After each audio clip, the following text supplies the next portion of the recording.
Hopefully.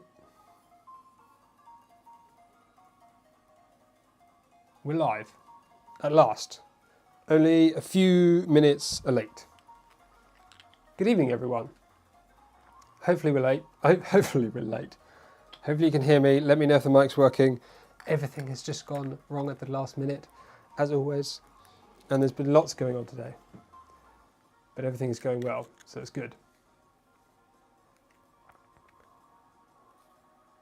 Concurrent viewers, 0. Here we go, here we go, here we go. That's, oh, and the lights have just died. What the hell? That's not fair. I am here. Everything's just breaking apparently.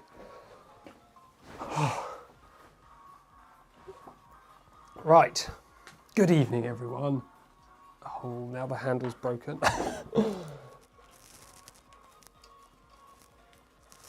So, obviously we're working on building the Rat Rig V-minion, the new little machine from, you guessed it, Rat Rig.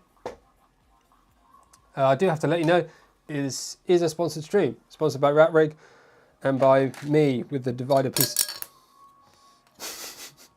And by me with the divider PCB, which is my PCB mod for the V-minion, which I'm happy to announce is now available for pre-order.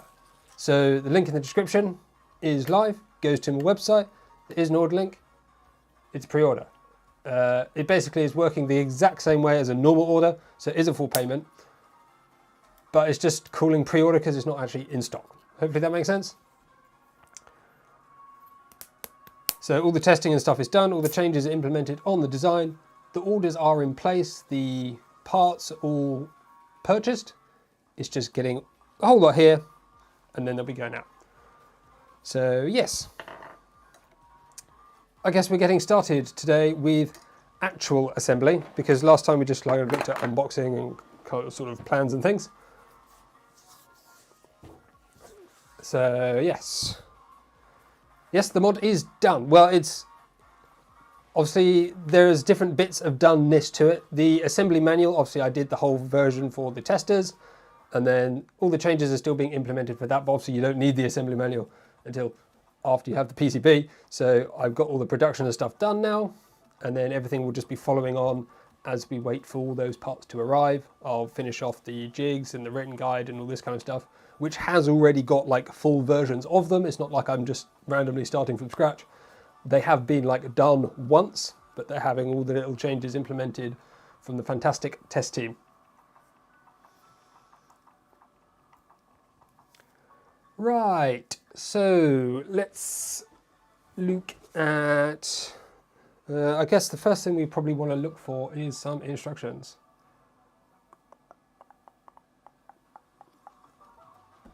Where are the instructions?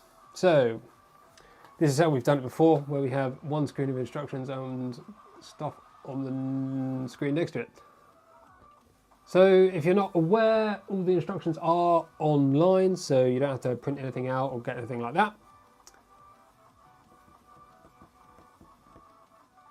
There's a project link for this kind of set of pages in the description, and you should find it here. Obviously we did the preparation stuff last time, and then frame assembly is where we're going to be starting off today.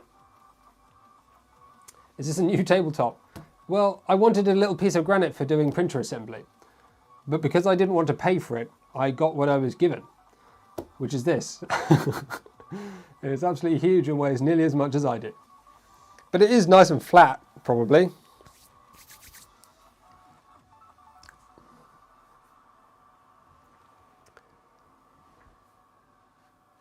Is the volume a bit low? No, I think it's normal. Should be kind of normal. So, frame assembly, let's get into it straight away. I sort of put everything in here, I think. Some electronic stuff. I mean, the original stuff comes in 2 boxes, but I've merged them into one just to, well, I'm going to say make it easier, but I think that's probably not going to be the case. But that was the plan. I think that's all my electronic stuff, so that can go back down there. And printed parts actually, but that's different printed parts. Ooh, this is heavy, this should be the right one. Yeah, the music's a little bit weird. I don't know quite what's going on with that. Sorry, that's probably gone really loud.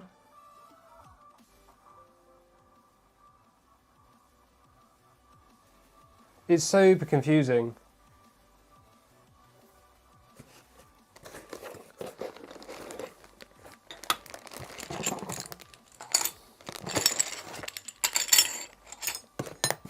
Not going to need a bed yet. What do we need? We need the angle brackets, the plates, the L shape, the T shape, and this extrusion, not that extrusion, not that extrusion. I do need these two extrusions here. Oh, okay, a quick mention about payment methods. Because quite a few people have asked about it, obviously today with the video going up and lots of people wanting to get it.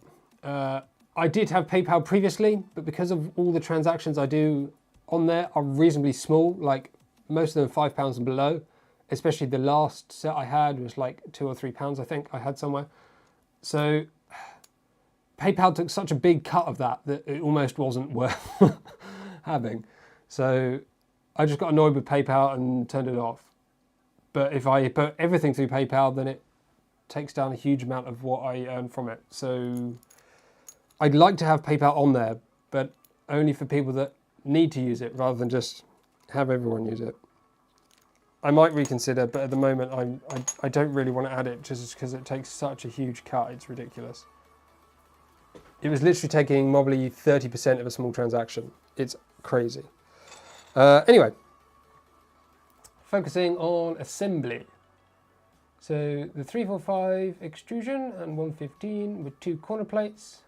So it looks like no real jig needed for this. There's no dimensions. Everything's just flush. So let's have a go at that. So our 345, presumably, I haven't got anything. I mean, bigger than 30 centimetre. Yeah. So let's get this out a little bit. I think that's going to be better.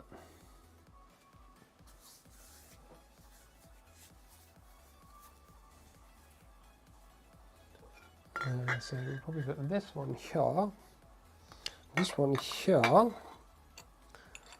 and then these are just going to go on here.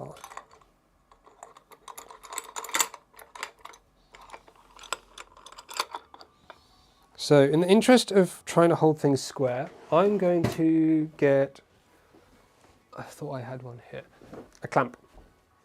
Because this printer is much smaller than the V-Core 3, it should, in theory, be easier to deal with clamps and stuff for holding things square prior to putting the brackets on. So especially this distance is pretty short. Hopefully this is gonna, no. I do need a slightly longer one than that, which I think I have.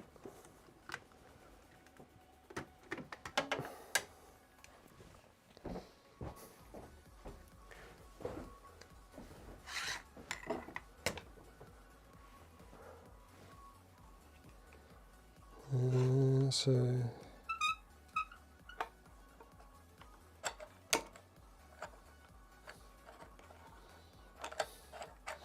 this is basically,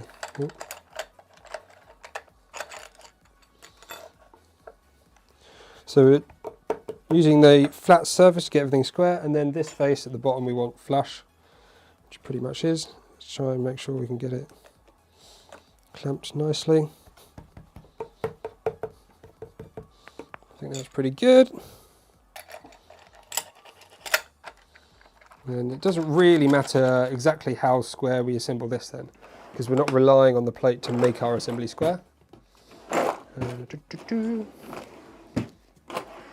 I want to do first is a low torque, and then we'll increase the torque once. Oh, come on, which one is it? This one?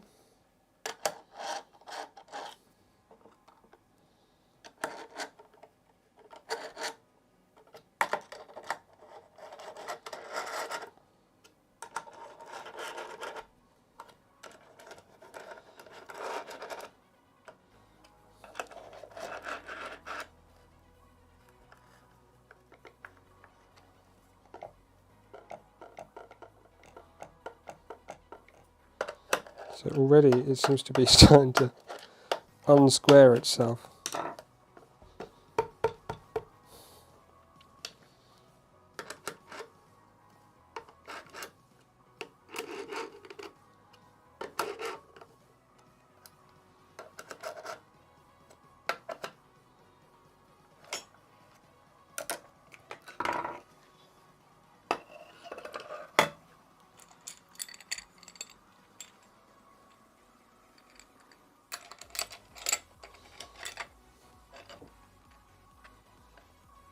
So by putting them on there tightly to begin with, and get everything in place.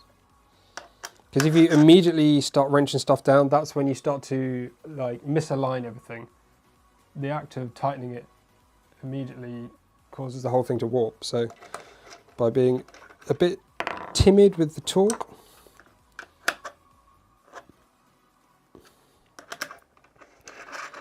you can see I'm literally doing it finger tight. Should help us keep it nice and square.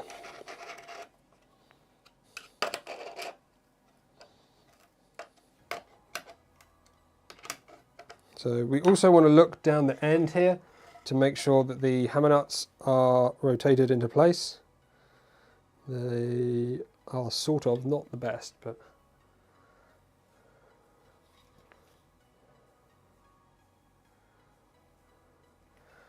they've mostly gone at like 45 degrees rather than 90, but that's better than nothing.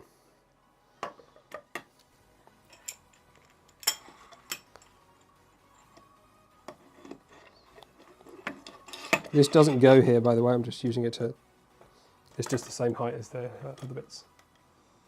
Hello, Squirrel Brain.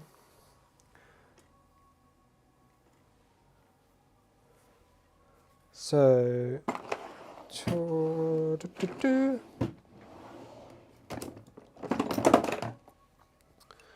use all these now. Start to apply a little bit more torque.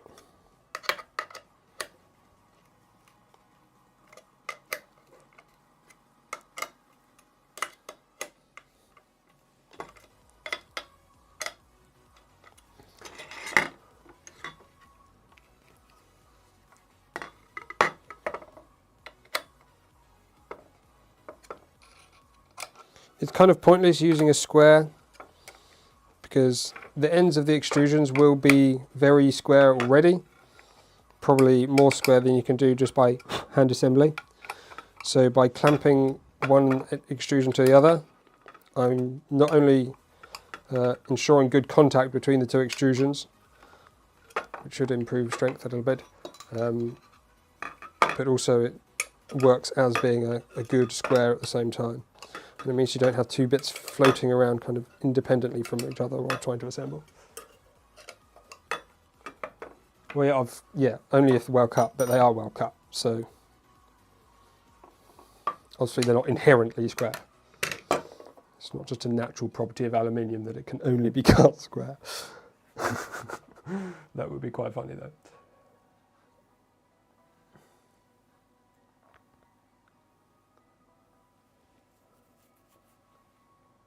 So that's them on there.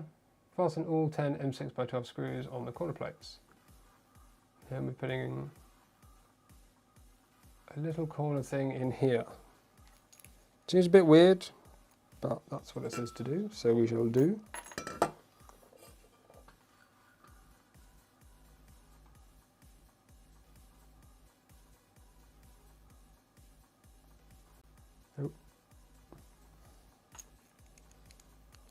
Also, by the way, my one of the other reasons I was running late, I think I mentioned it in the last stream, the mount for the top camera broke. It was made of PLA and it just snapped as I tried to rotate it last week, which was kind of annoying. So just before the live stream today, literally maybe 5 minutes, the Voron V0 finished printing off the new bracket in ABS. So I got that all assembled so that we have a top camera if we need it as well.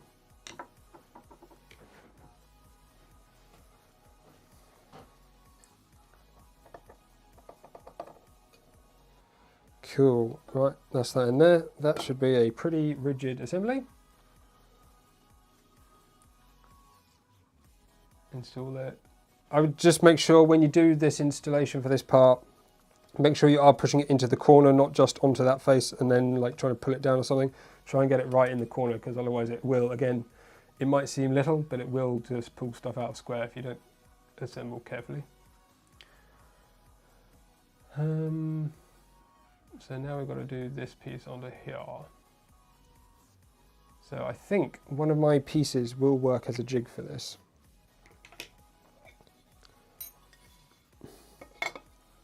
So I think we're going to try.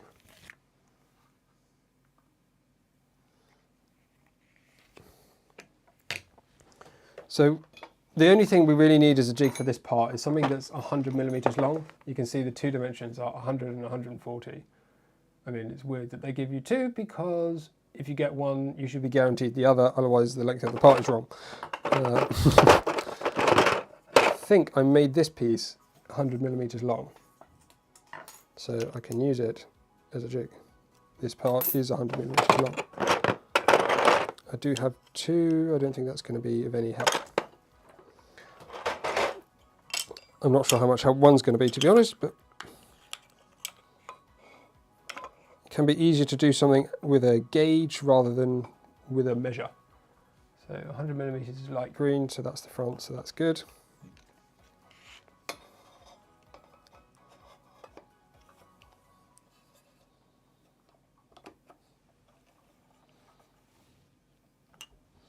Maybe adjust it a little bit. Oh no, too much. There we go. So I'm just using, I'll turn it around so you can see, this jig down in the corner here. It's exactly 100 millimeters long. So you put it in there and you just feel at the end whether it's flush or not. If one's sticking out or the other's sticking out, obviously adjust either way until nothing sticks out either way. And then tighten the clamp so that you can move it around without problems. Now, the assembly guide says to put the bottom plate on first, but that's going to involve rotating the whole thing around. So I think I'm going to do these little corner things first. That should be good enough to hold everything in place, and then I can turn it over and put that on afterwards.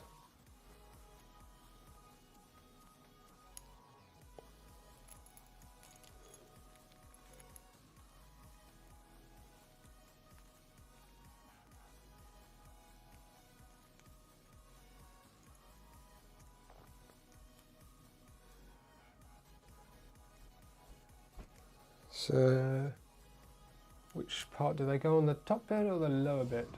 Can't really see. Oh, it's this on here. So this is on the top part. So in here and here. Oh, also, another thing, as well as lots of other stuff happening today on the channel, including the flower guide and this and the PCB, they also have channel memberships now as a thing. Fun fact.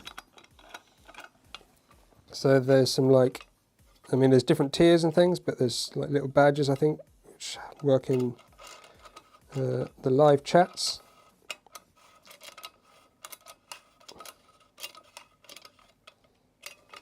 So that could be fun for people that don't like that sort of thing. Obviously a good way to support me as well if you want to do that.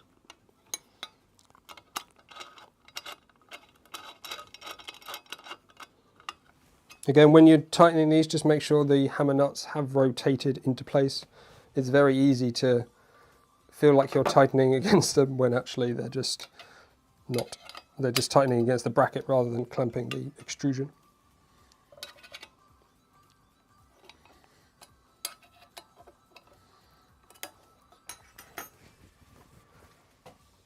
Oh, I've got a slight itch today, sorry. And then we'll do the other one on the other side.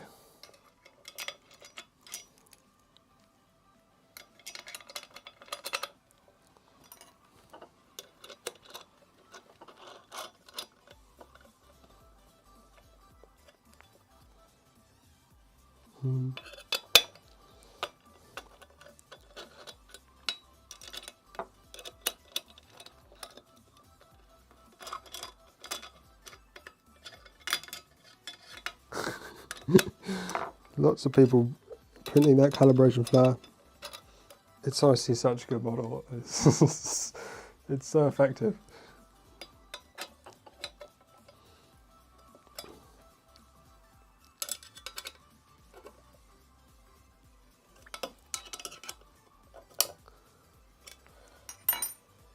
There you go, that's that in there.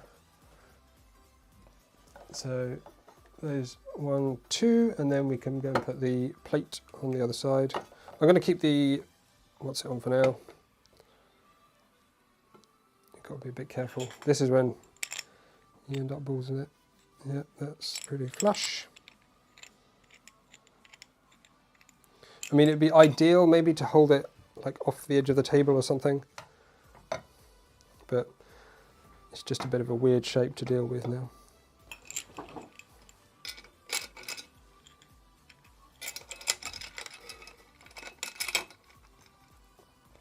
Again, we've got it supported squarely, so as long as we can fit everything, all the screws tighten, then orientation doesn't matter too much.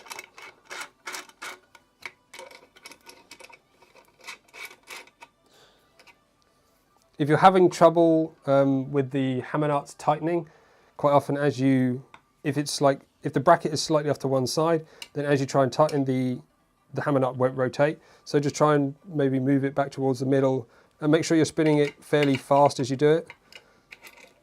So like how I am here, that'll help it kind of kick round into place.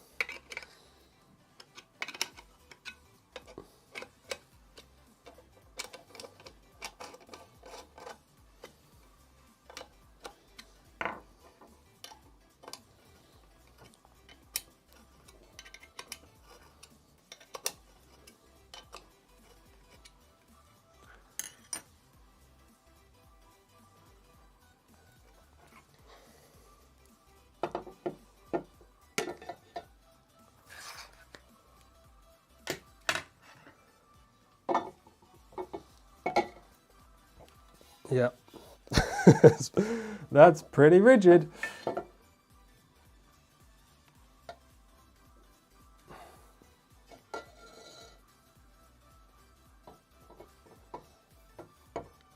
Like, awesome. What's next? So we've done underplate, the internal corners. Prepare the parts for the feet. So we need our printed parts. So I've done a bunch of modifications to my printed parts. If you want to know a little bit about the modifications that I've done, it's basically to optimize for ABS and some other little assembly features. You don't have to pay for any of the modified stuff. Obviously, it's all open source from Rat Rig, so all mine is open source too. So you can find those on my GitHub. Should be again linked in the description if you're interested. It's not like a major redesign. The original design is good. I've just tried to optimize it a little bit.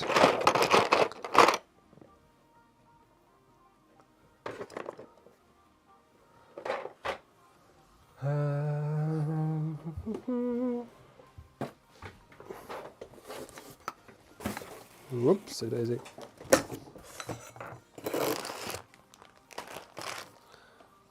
So I think most of what we're going to need next is in here.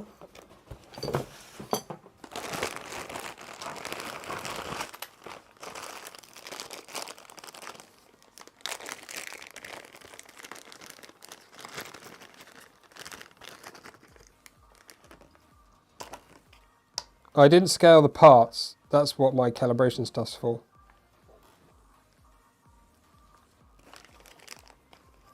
Calibrate the printer, not the design. Because if you calibrate the design and then print it in PLA, it's going to come out wrong. The build volume is indeed 180mm cube.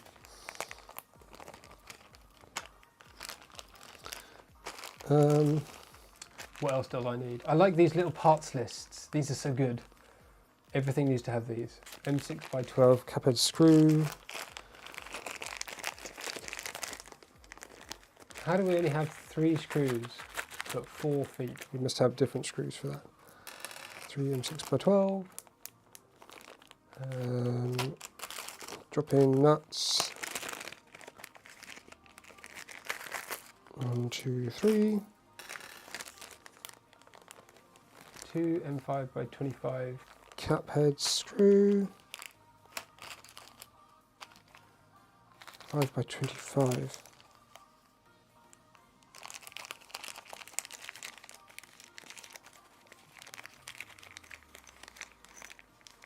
Can I say more about shrinkage compensation?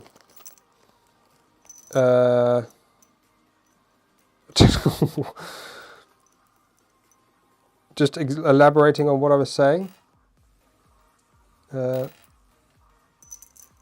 If you compensate, so obviously compensating for the shrinkage of the material is good, but I would do it in the slicer as you print the part rather than, yeah, scaling when slicing. Yes, rather than, because I think with some designs, or that's how I implied your statement, is that people are scaling the actual physical part in CAD by a tiny little bit, whereas it's best on a slicer, you think. M5 by 25, 2 M5 By 14, oh, is that the other, same bag?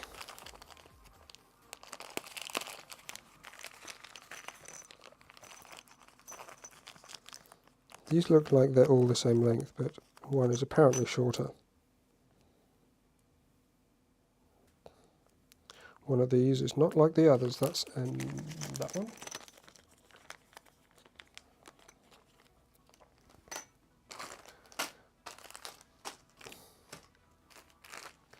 Spares, those are huge, M8 by 30.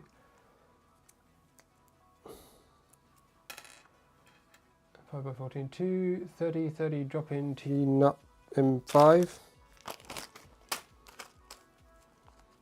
20 nuts.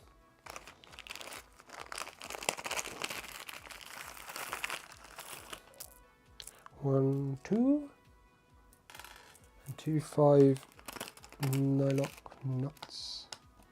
There's one with those. Oh no, 2. Good.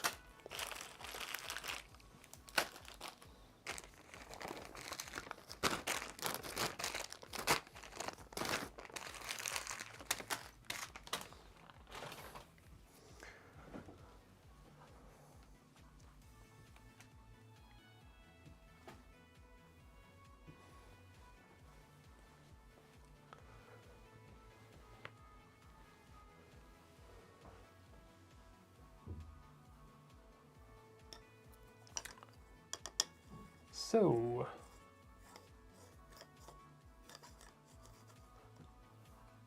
assemble the rear feet.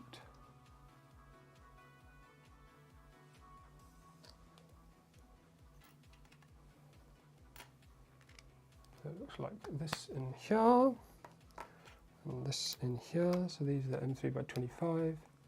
It looks like we're really dark because of the white table. It's trying to compensate in the wrong direction.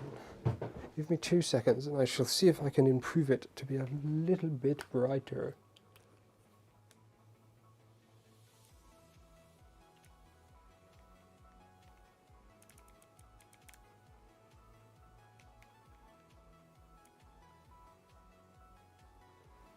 Hopefully that's a little bit better.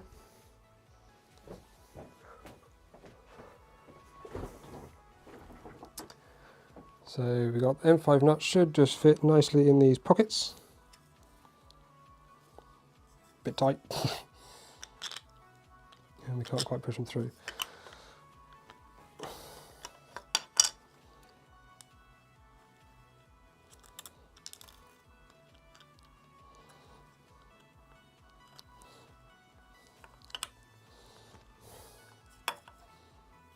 That's those. Hopefully that'll reach now.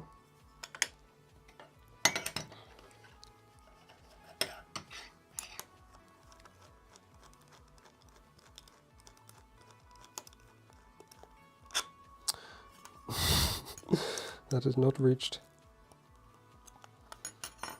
I might have to do it without the foot attached first. Yep.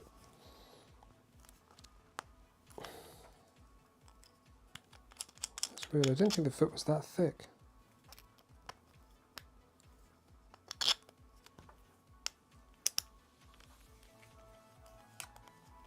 There we go.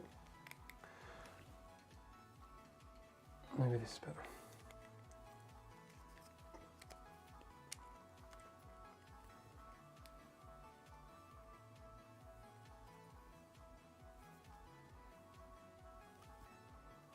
I tend to try and tighten these slowly because if you overdo it, sometimes you can screw yourself a little bit.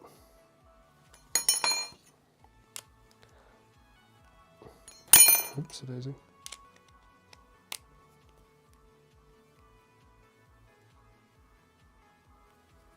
This just seems to be going and going and going. I think that's enough. Does look kind of like a pencil, doesn't it?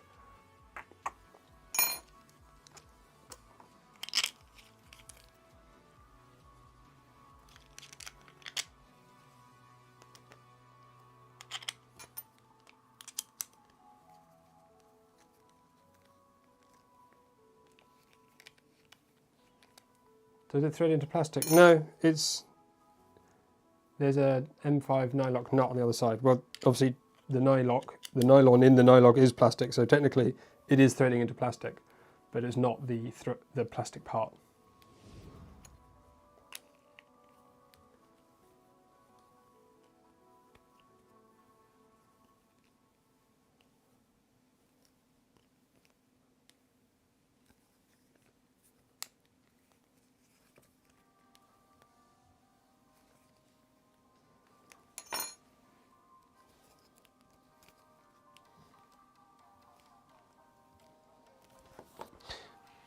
Some feet.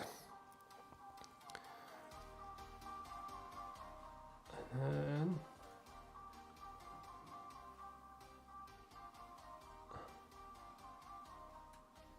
M6x12s go in from the sides.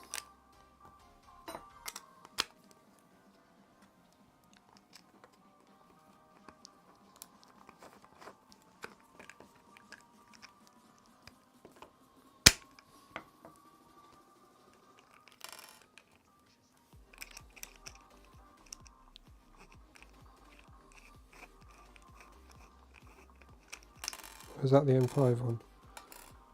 Yes.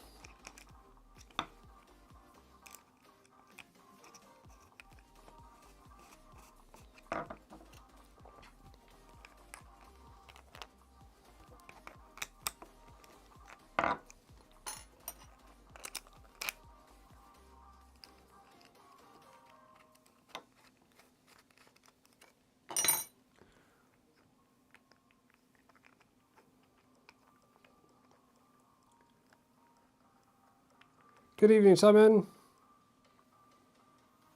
How are you?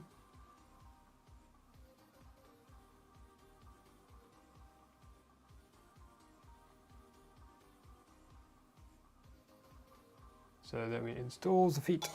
Oops, a daisy.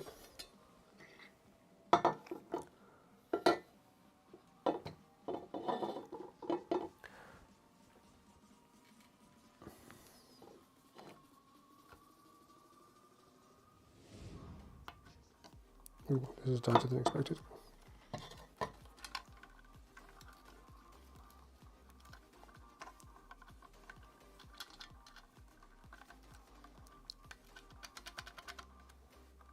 Oh, poopies.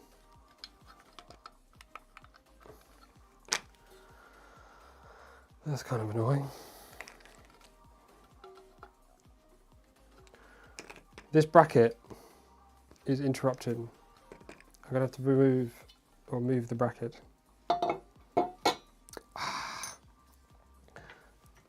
Let's put this on so everything stays as square as possible while I do it.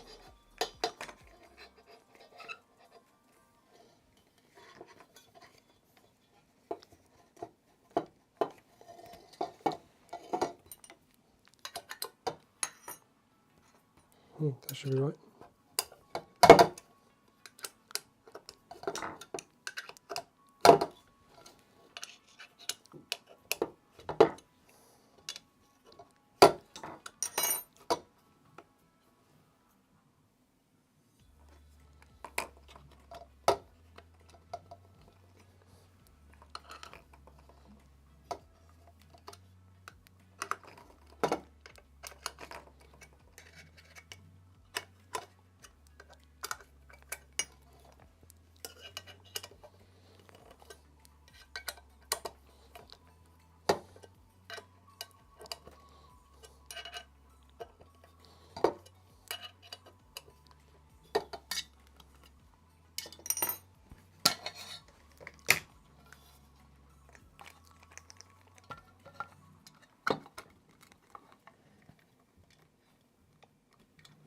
I think it might be on the other side as well. Okay, we're going to have to do this plate too.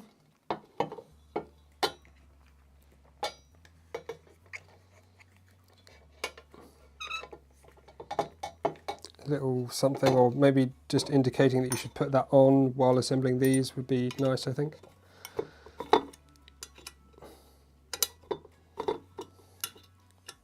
Because, I mean, technically there's nothing wrong with the position of these plates. They're going to do their job.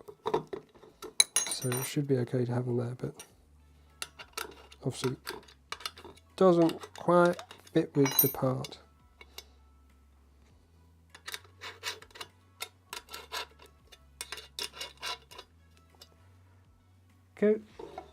Kodiov. Thank you very much.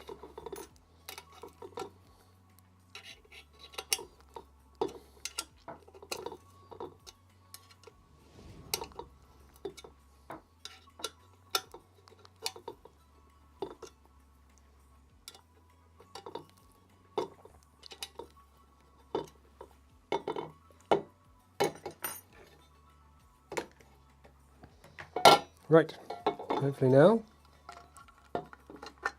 There we go. And then again, I think we're going for flush.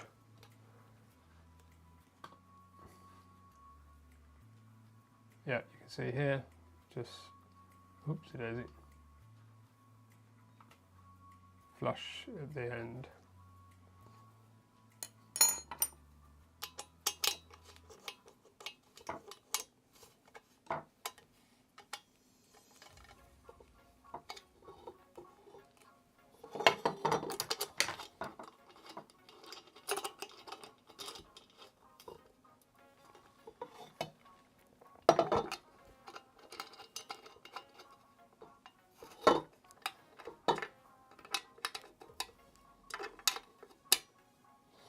Don't over torque these too much, because obviously you're clamping plastic. It's very easy when you've got big screws to tighten them super hard. So just go a little bit gentle. That's the rear feet, front feet. So 2 of these, 2 of these, and 2 of these.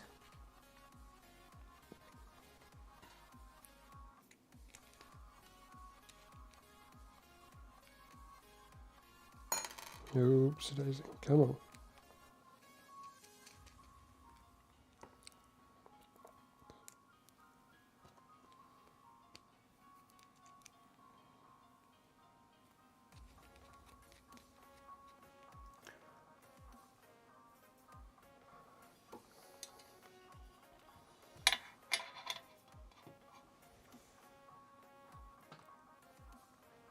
So it looks like for the feet position, it's not going to matter too much, especially as you're likely going to be able to adjust them at the end as well. There's no measurements or anything provided, is there? So.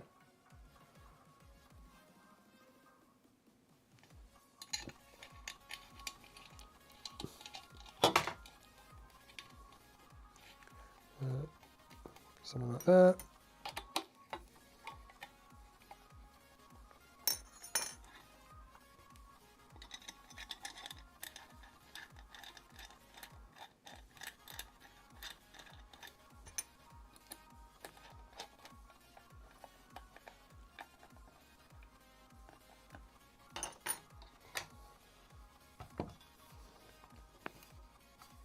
Yep, that's nice and stable, level, very nice. Reasonably soft feet as well. Not too bad at all. Even a small printer's already going out of frame. So that's them. I think now is probably a good time to do a quick ad segment. It's a couple of minutes, and then we'll be back. The V-minion by Rat Rig is an open source Cartesian bed slinger style 3D printed kit with ambitions of high performance at a reasonable cost. The 180mm cube build volume is achieved with rigid 3060 black anodized aluminium extrusion with MGN15 and MGN12 high carbon steel linear rails handling the motion.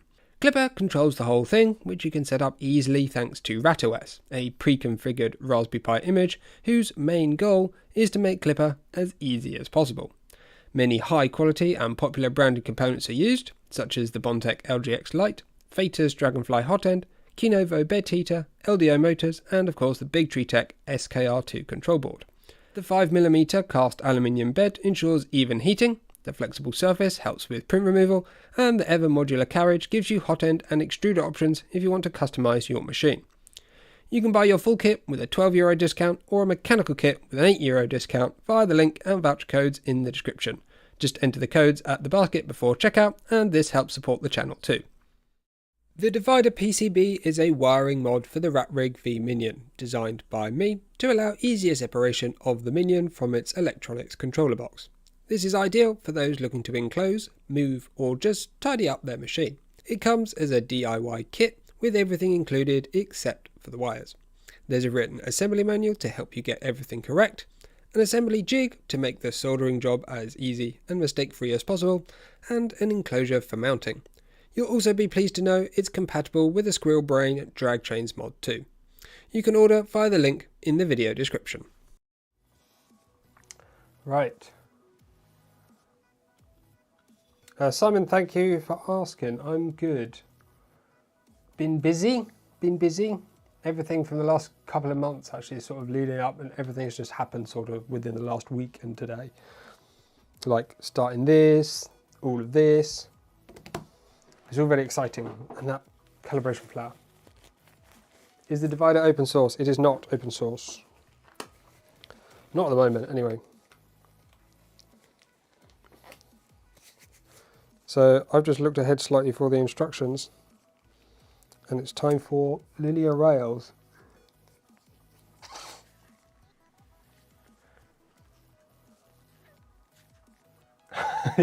I wondered if that's why you turned up, Simon. I did notice that you'd written it.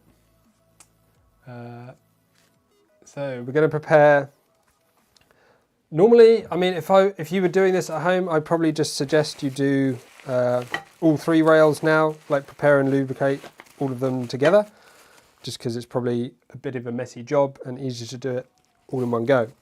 I'm only going to do the requested rails now. And then I'll do the other one later, just because for anyone that watches just the stream where I assemble this, they might not see that I've lubricated it and whatnot. So I'm going to do that when it gets to that.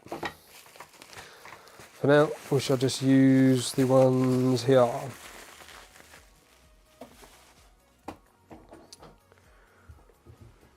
So at least with a granite surface, any mess and stuff should be easy to clean, but we're going to put down some paper towel anyway.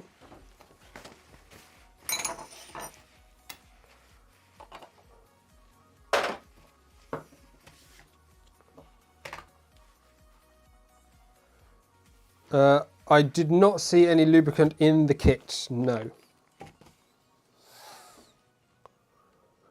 This is going to be interesting. This could take a little while. What have I missed? What have you missed, Pavel? Pavel, I did this. I did a thing. Da, da, da, da, da, da, da. Going pretty well so far. One little comment about assembly, and that's all it.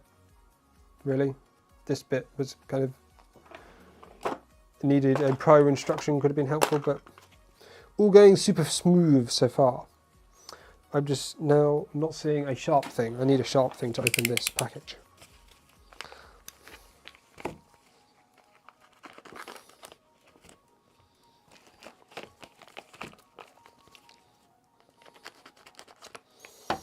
So you'll notice I've got gloves on because the oil tends to be a bit of an irritant to my fingers.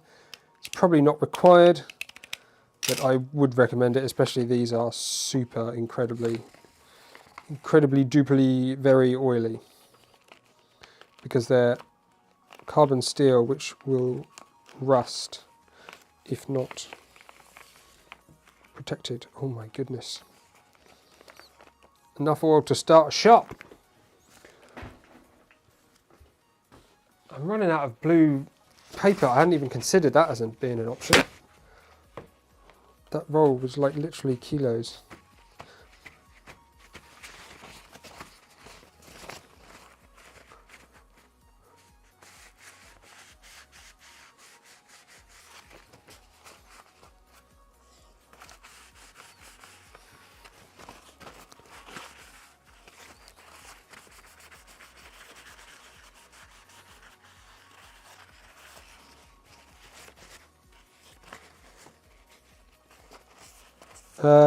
At the moment, I don't have a normal job. I've been doing this full time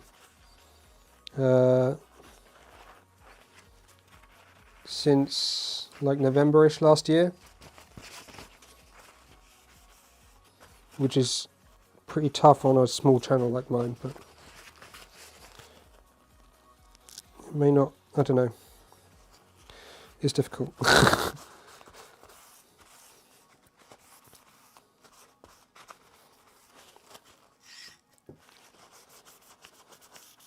So what I'm doing here is just wiping down all the excess grease. Obviously we do need some grease on it, but even once you've wiped it down, there's probably still enough on there to prevent oxidation, because it only needs a thin layer. And we're not using anything to break down the oil, we're literally just wiping it off and it accumulates on the towel. You do want to be careful not to rub down with the cloth that's damaged though, because we don't want bits of paper towel getting stuck in the bearings. That would be not a good thing.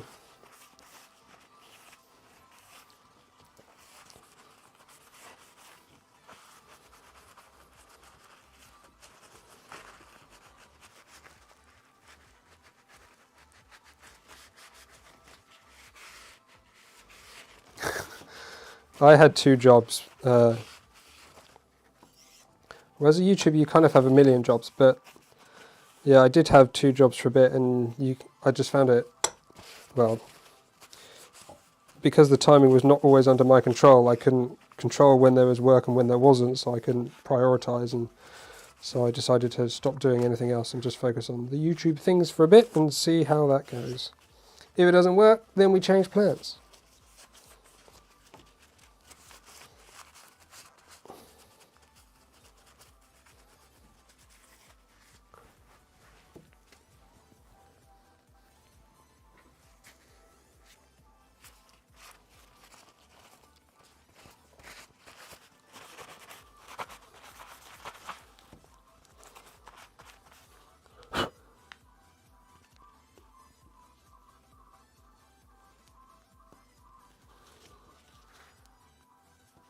A bit of black plastic stuck in the side of the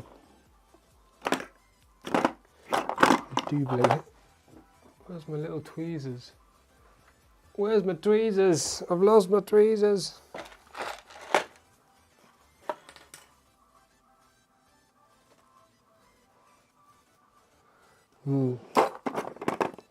Let's use this knife.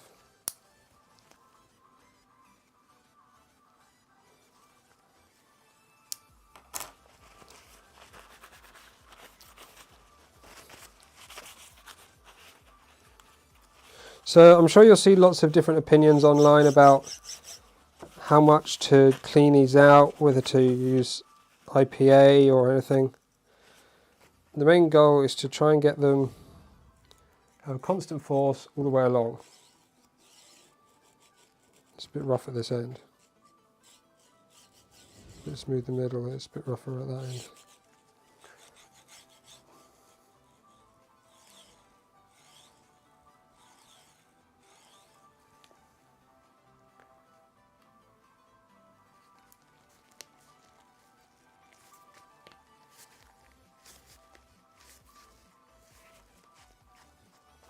What lube is required? So I wouldn't say, again, that's another topic that seems to house a lot of opinions for some reason. A lot of lubricants and oils are quite similar-ish. I'm trying to be careful. A lot of things will work. So I wouldn't be massively concerned. But especially with large bearings like this, something quite thick can be a good idea. Now, we also want to be a little bit careful about how we deal with these.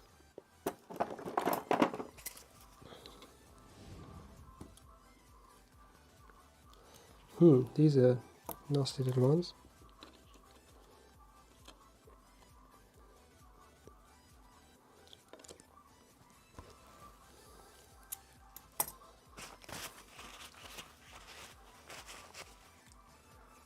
Radioactive Olex.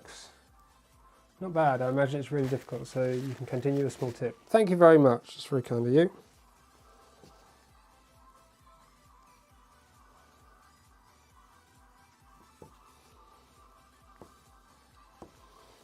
So for all the lubrication on the outside, there's not so much in here. These are not like swimming in grease, which I'm going to consider a good thing. It does look like there's a ball missing out of that side. I don't think I caused it to come out, unless it's just swum off the table and I didn't notice.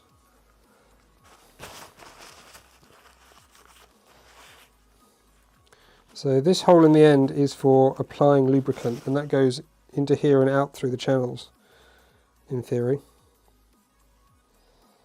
So that would be my preference for adding the lubricant. I'm not going to go the whole IPA route and wash it all out, but that would probably be a good idea if you have the time and resources to do that. So there's a bunch of different Application methods for getting stuff onto the carriages. I mean, you can just probably inject it directly onto the rails, but I use a syringe.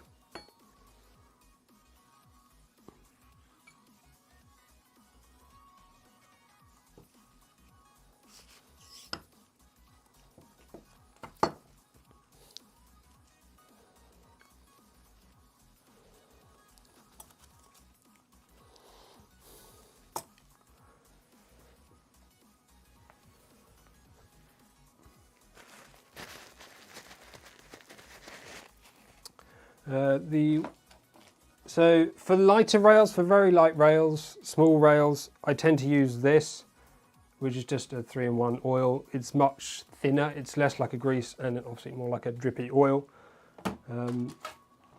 Otherwise, sometimes thick grease, this Mobile EP2, or this NGLI grade 2, which is the viscosity, like how thick it is. Synthetic, PCFE, that's what this one is, or lithium based. Just thick greases, like most of them are going to be pretty fine for this.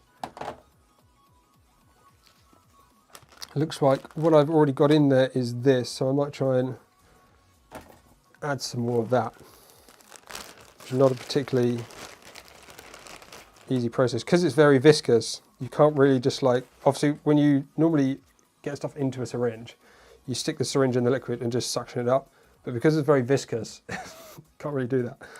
So what I'm going to try and do is pull this out backwards,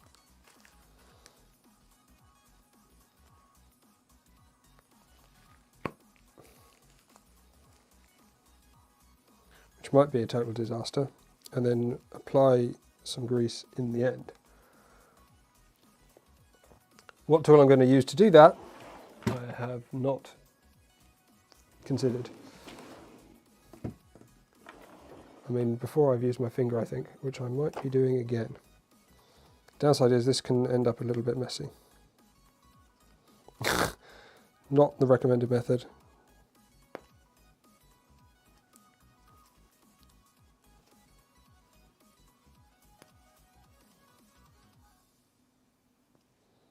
This is probably going to end up quite airy as well because there's a big gap in here. There's definitely a better way to do this.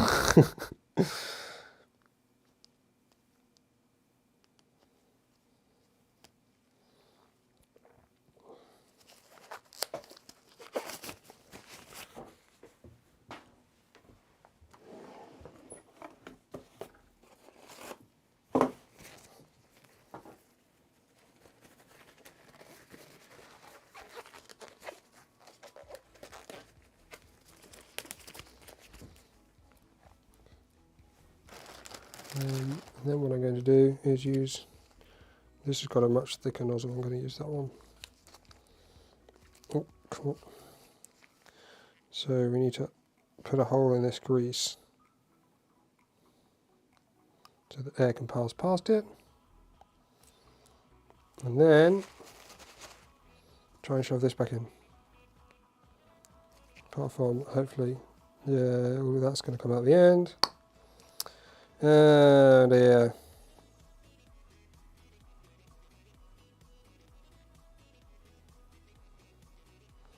You need to allow air to pass through.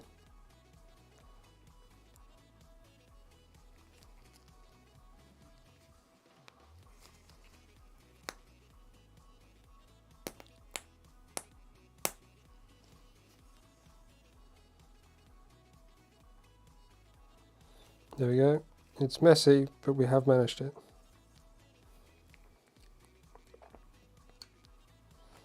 And hopefully this will fit in here. Even that's a bit... We need a larger syringe thingy, really. Yep, warming it up would probably help. But I think there's different greases change viscosity at different rates. So there's no guarantee that the amount of heat that you can apply to it is going to be enough.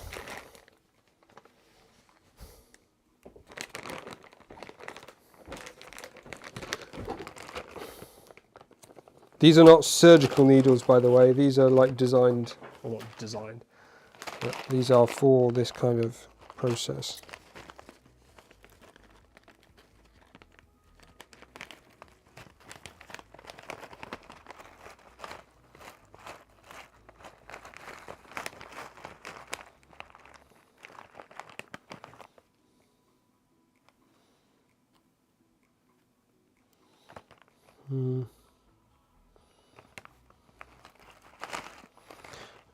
A larger needle would be even better, really, but I don't think I have anything larger than those.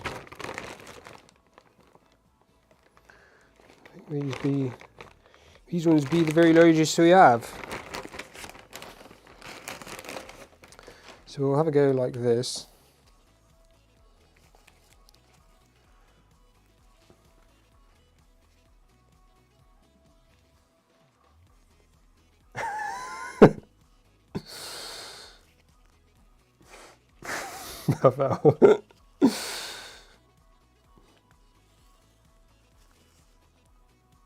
Trouble is, I think this is all just going to come back out the hole I'm squirting it into. Yeah. So, because I don't have quite large enough syringe, normally as you put that in, that entrance should kind of... Why have I done this all on the wrong camera setup? The whole time.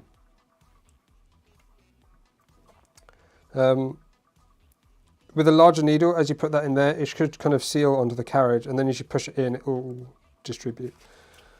We're not going to be that lucky today, so we're going to risk it for a biscuit and do it the difficult way. You do have to be very careful when you put these on and off.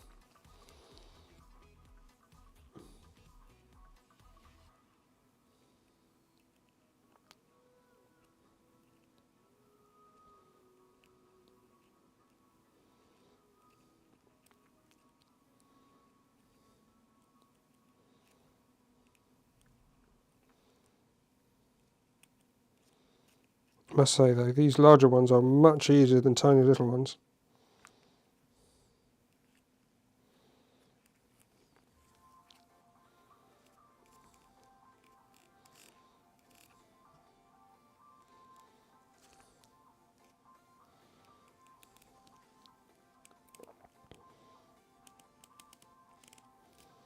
Okay, there's a will all look reasonably well smothered.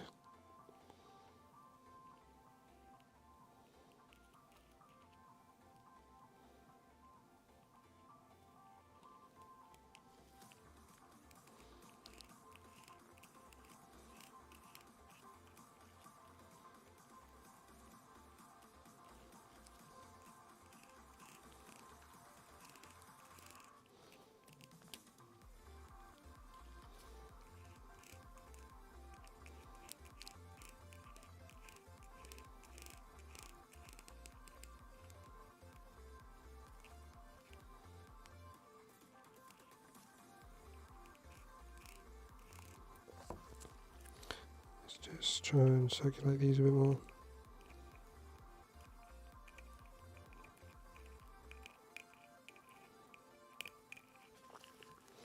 This is good. The way I'm pushing them, if you're pushing them from this end, this metal bar bends and they pop out the middle. But if you push them close to where they're going into the carriage, then you should be able to apply a reasonable amount of force before they start dancing off in unwanted directions.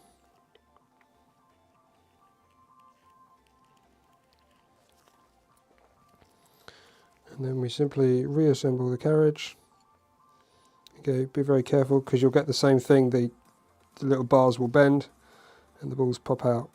So just watch it as you do it and be careful.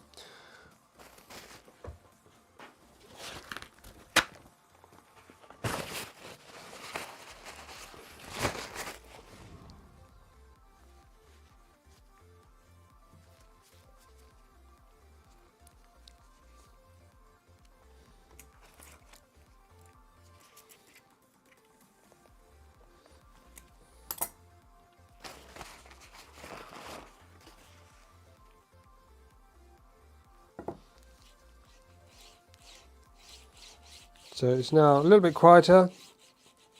It moves a bit more consistently, I think. I think there's a ball missing out of one of these carriages, one of the sides of these carriages, but it's definitely a little bit quieter than this.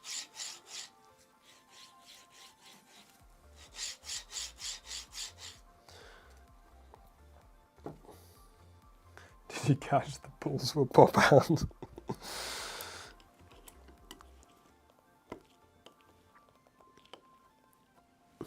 Not a fan of those plugs, they're kind of annoying.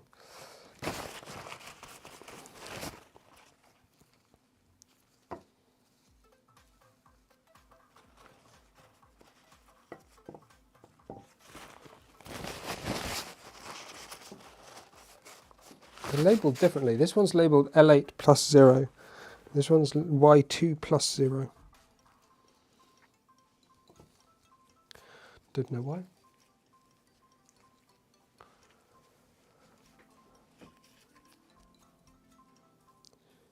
How long do I preheat the VCore 3 before printing? I don't really preheat the VCore 3, as it were. I just, until it's warm, basically. Until it's at the temperature that it needs to print. I don't do heat soak on the VCore 3 as like I would on the Voron.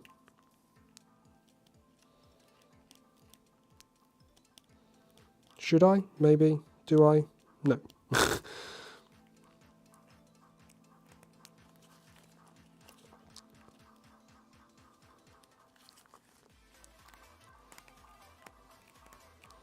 When you're applying lubricant, you generally don't need to worry about applying too much. Oh, there you go. Do you see that? They all popped out.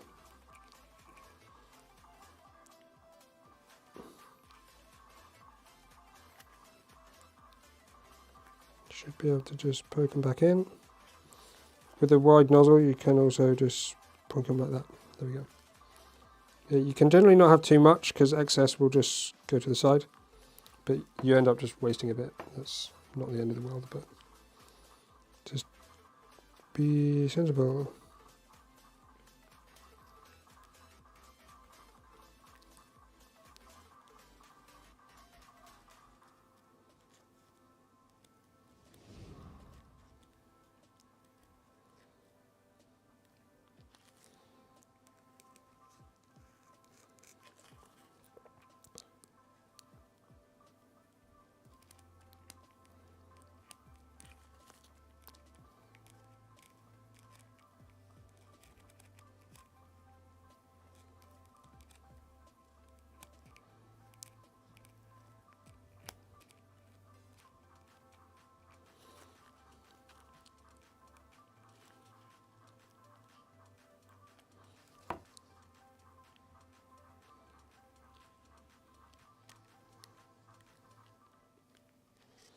Right, that's that one done.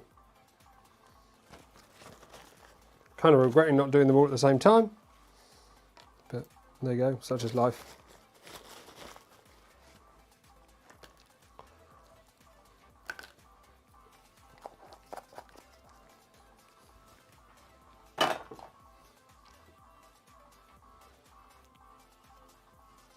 Oh, there we go.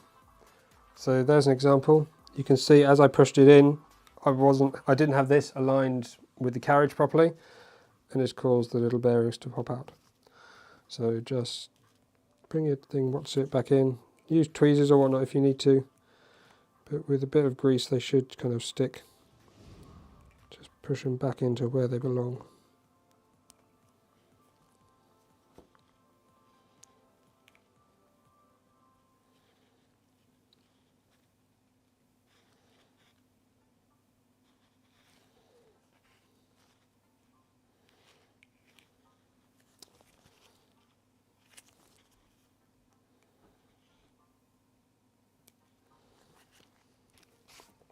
Try again.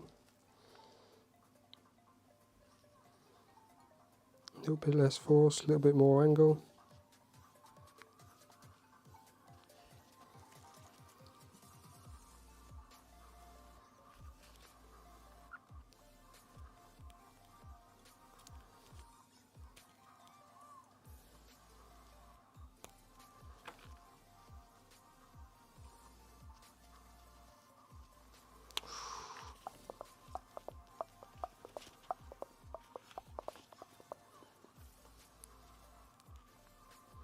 It's not playing ball today, this.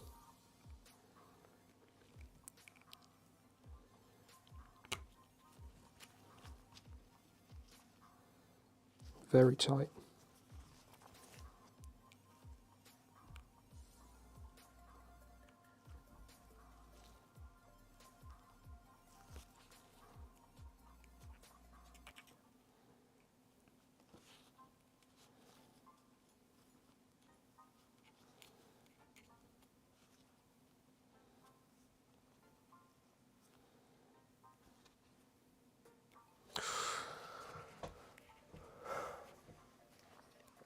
I can see this is going to be a pain.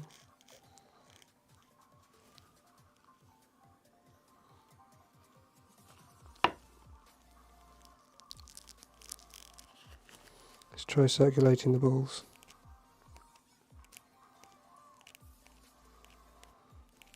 If the balls are not circulating smoothly, that can be a reason for them popping out.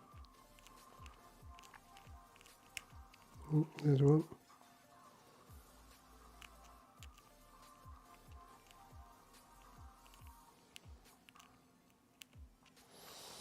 That doesn't feel too bad. So another go.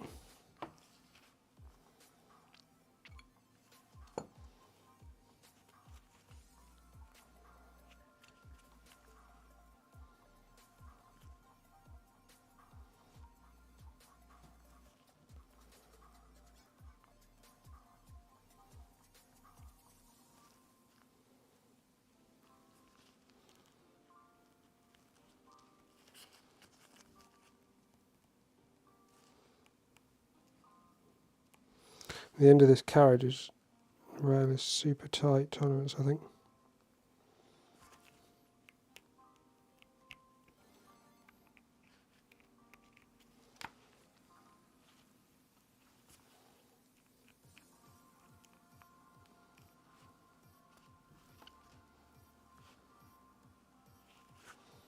There we go. Not too bad. Ooh, bonjour.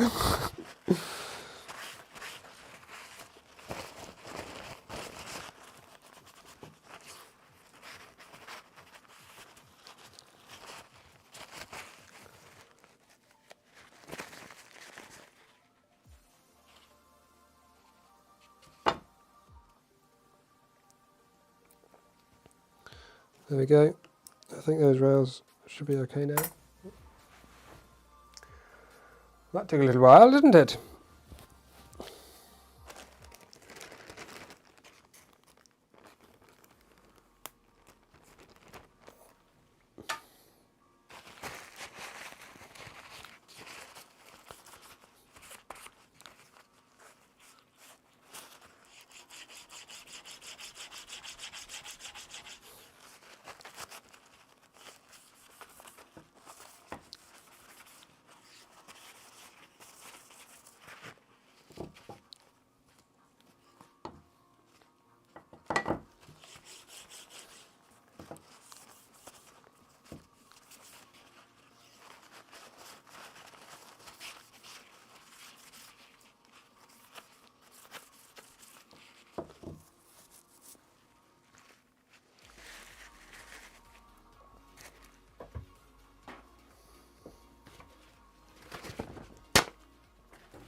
Right.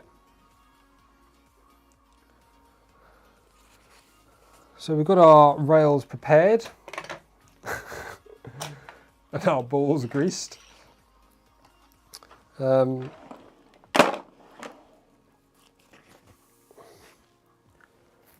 does the instructions actually tell us to do?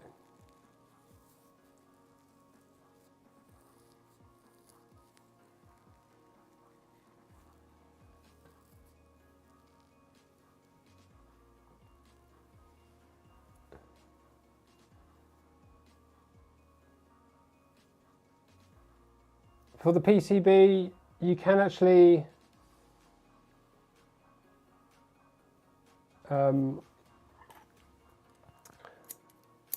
just thinking through now, there's no logic. If you want to, you can buy two and just flip the second one. It'll work just the same both ways.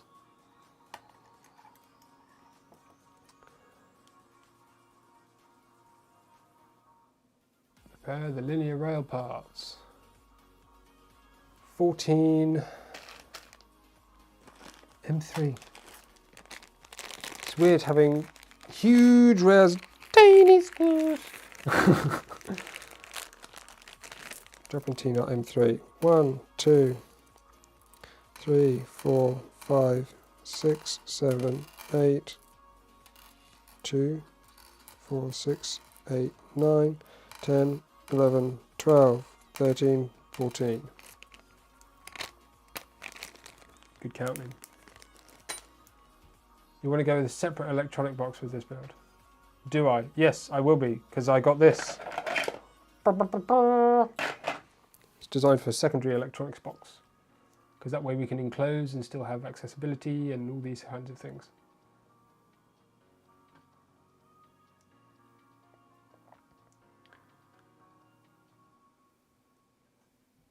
So this gets a bit complex, doesn't it? So I've got a solution helper thing for this part of the build. It's not that. It's not that. It's not that. It's not that. It's this.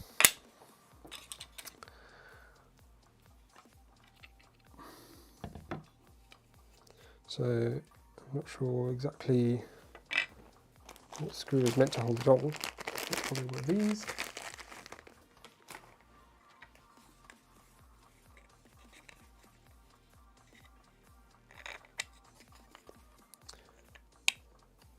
Oh, you mean like wiring setup? Oh, I'd have to have a closer look.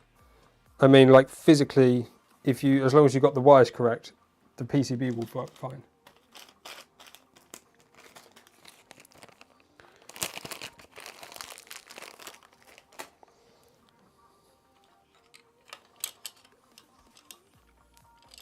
So I've made a slight modification to this part. I'll show you now. Well, I made a lot of modification to the size of it.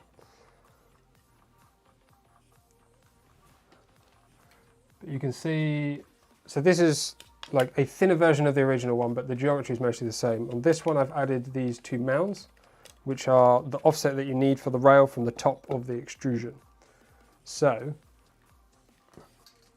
this means when you assemble this in place, like a cap, like so, and tighten said screw on the side, you now have this as a stop to push your rail against to help you get it in the right place. And then we have a couple of other jigs which mount on here and here, which will also help us getting the assembly in the rail in the right place once it's on. Now we do have the risk of the rail falling off the ends, which is not ideal. What I think I'm going to do, and I just realised I'm going to still need gloves for this. Let's get all the pieces first. So we need all of these. What were the other things? Probably screws. M3 by 12 screws.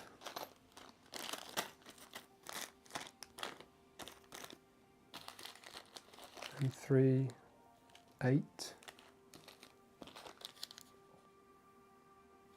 3, 6, 5, cap head M3, M310. M3 12, 14 of these. 2, 4, 6, 8, 10, 12, 14.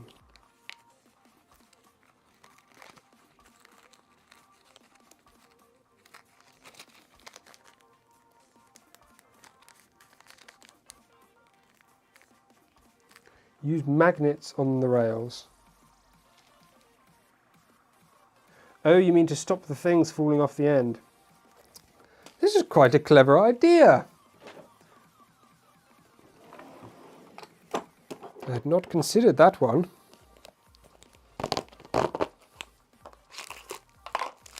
Just so happens I have some magnets.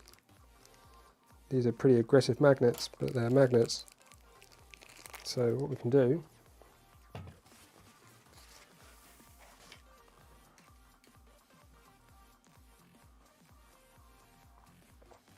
So, for anyone that hadn't picked up what's just been said, can I do this with one greasy hand and one not greasy hand?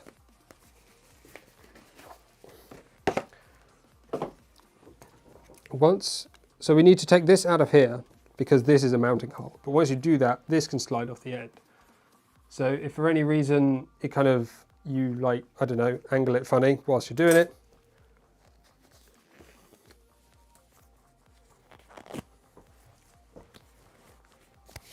then it can slip off and then you're going to end up with your balls all over the place. So the idea is take a magnet which is really, really strong. Doesn't need to be really, really strong, but happens to be really, really strong because it's what I've got laying around. Put that on that surface. Gives you some added protection. It's probably not ideal. If you're not careful, it will still go, but it should be enough to get you through the assembly, as long as you're still being a bit careful. Oh, come on. There we go. These stoppers, these plastic ones are terrible. Normally they've seen rubber ones before. That was a weird noise from the glove.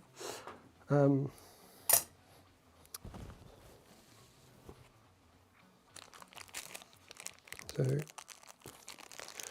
2 magnets.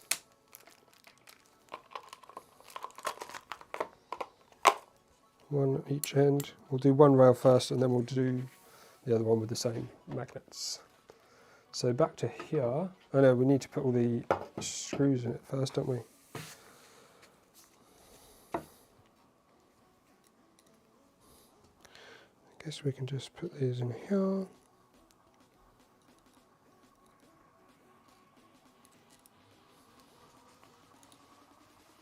I mean, reality is we maybe don't need quite as many as it's providing.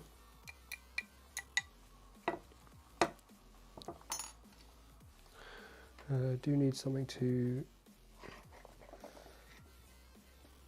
stop the things turning.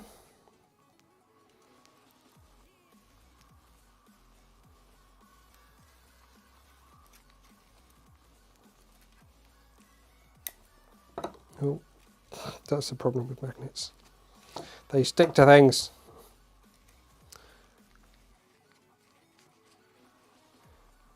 Pavel's probably working on stuff at the same time.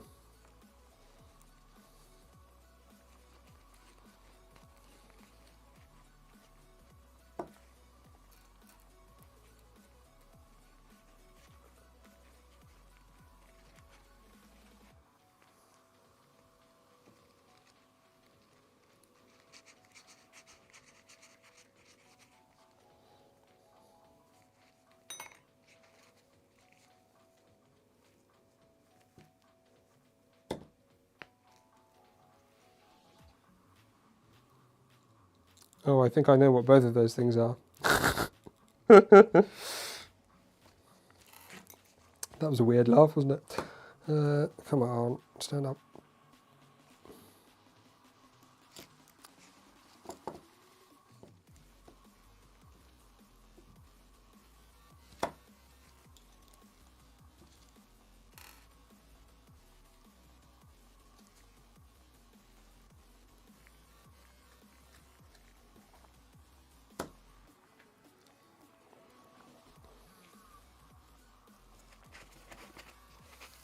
So that's that lot over there.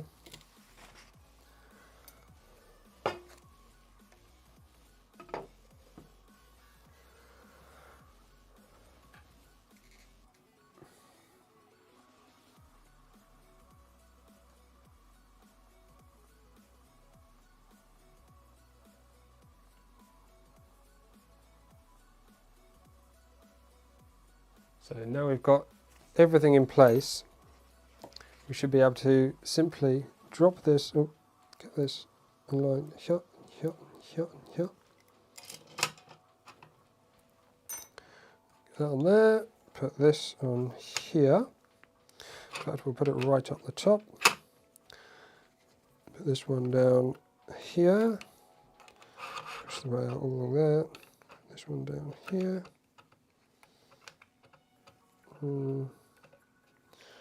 My jigs can maybe do some slightly tighter tolerances. They're not quite as tight as I would like, but as long as it's straight, that's the main thing. So that's our three faces. Then we've got this face, this face, and this face.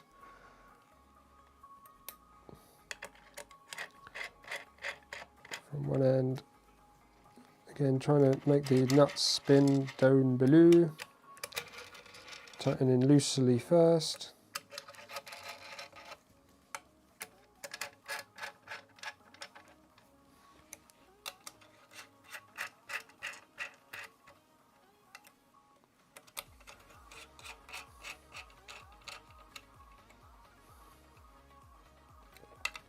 Let me go back and do a little bit more torque.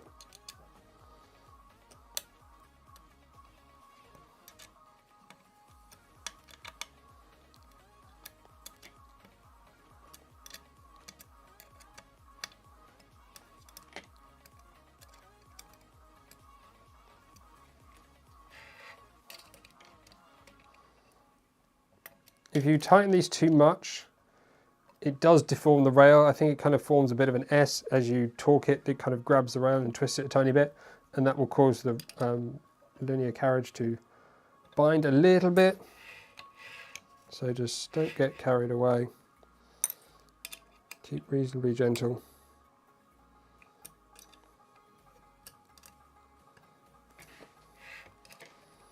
Double check them.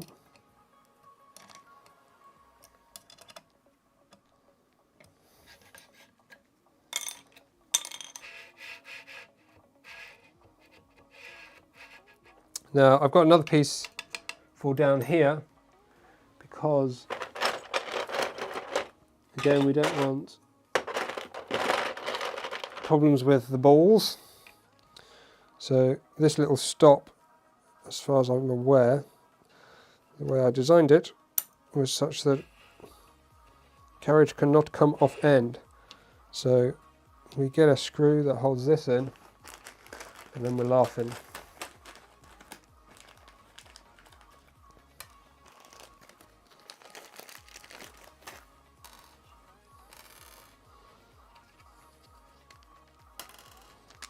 Six by 12, that on there, that on there. Where can I get this jigs? My GitHub. There should be a link to my GitHub in the description below.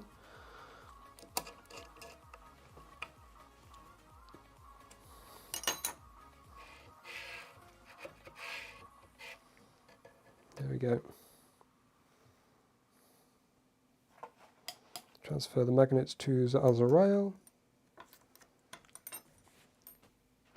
Who else has smashed the like button? Like the smash button.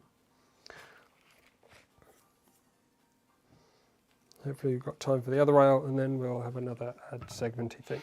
Ooh. See there, as I returned it to its original standing position, if I hadn't, that rail would have come straight off the end. But I was a smart cookie and assembled that doobly-doo.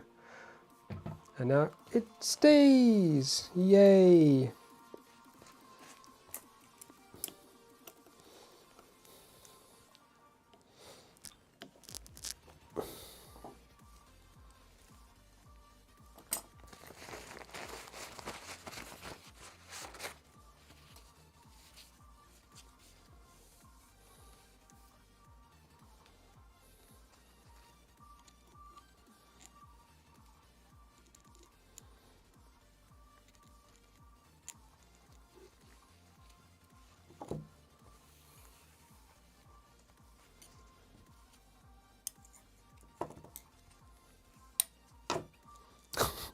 These magnets are actually doing my head in. I think I'd probably preferred it without magnets.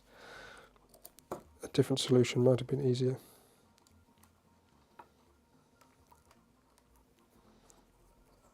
Magnets are great until you realise they're magnets. And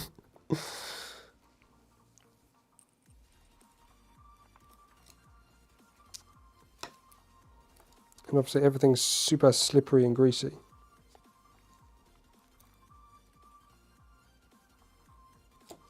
Oh, why does it keep falling over? I know why. That was a rhetorical question. Mikkel!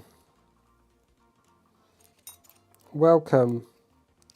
Welcome, welcome, welcome.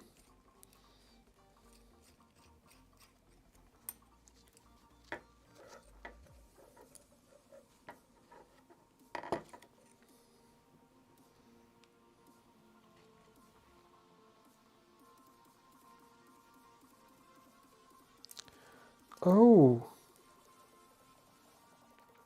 It needs a little stand, doesn't it? Something, we could just modify this to hold this. Oh, I'm a god. This is exactly what I needed. Whose idea was that? Id. It's perfection.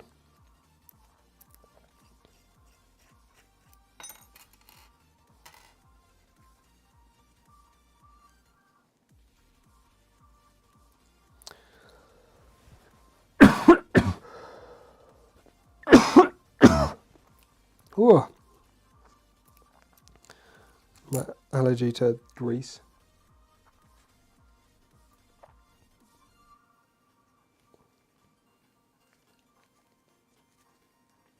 Yeah, Mikkel, last time you probably didn't, I don't know if you heard or not. Everyone was joking that you were not here because you were having a bath. So, yeah, that was a thing. I don't know where it came from. I think it might have been Pavel, so you can thank him for that one. And I think you were listening to The Little Mermaid as well, allegedly. Again, not sure who's to thank for that.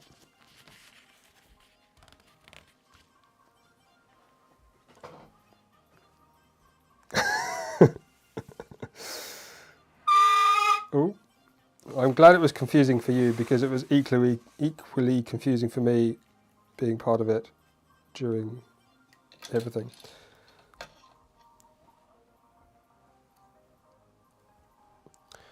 So as always, I've made a jig. There's actually jigs for some of these parts already, but I hadn't realised when I started, so I made my own. So that's there like that. I've just gone ahead from the instructions now, haven't I? Reinstall the plastic stops, it says, but we don't need to because we have caps on both ends.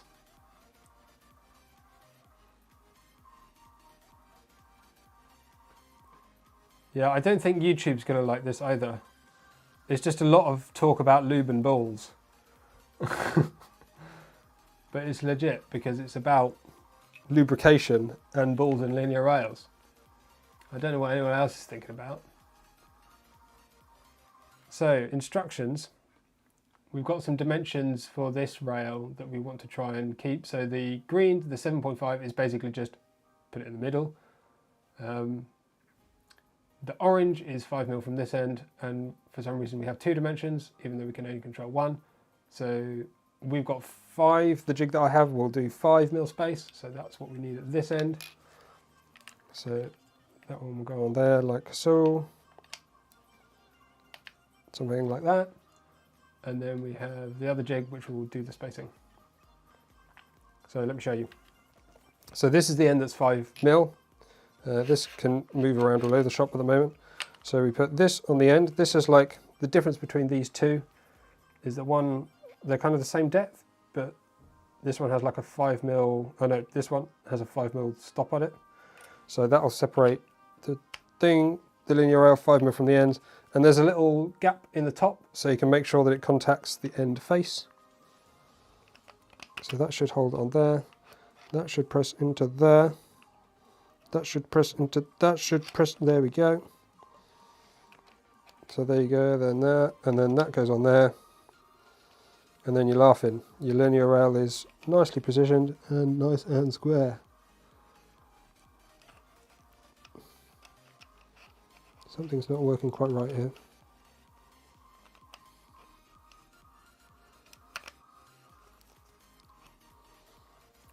Because, oh, I've done this wrong. I've made my jig wrong. No. Oh, Adam, you fool.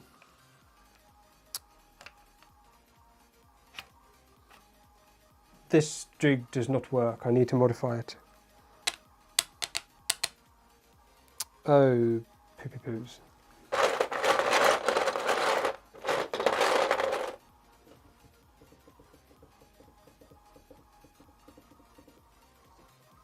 My 5mm spacer is in the wrong place, so it just makes it flush with the end of the rail. What we can do is hack at it until it works.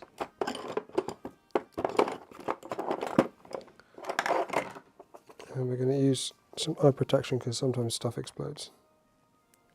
Oh no, that's too weedy. Let's use some extra big tools that were not designed to do this. Oh yes, sorry.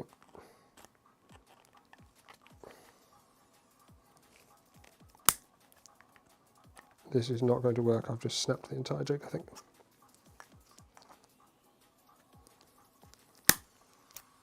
Yeah.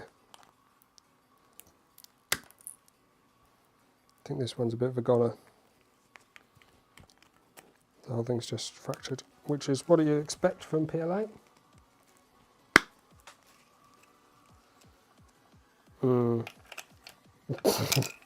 Nope.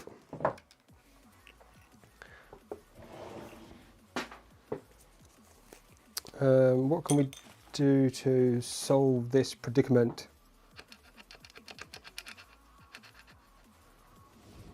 I don't think I printed anything spare.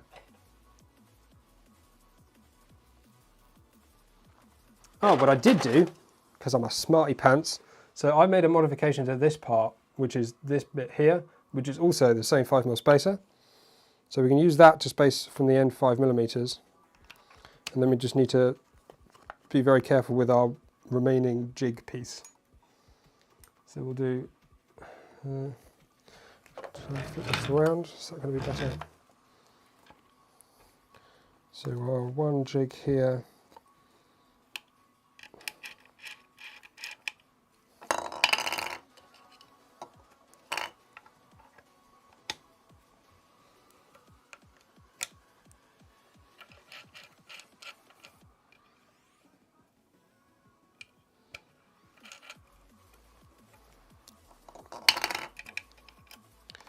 This one again, get this on, get that in the right place.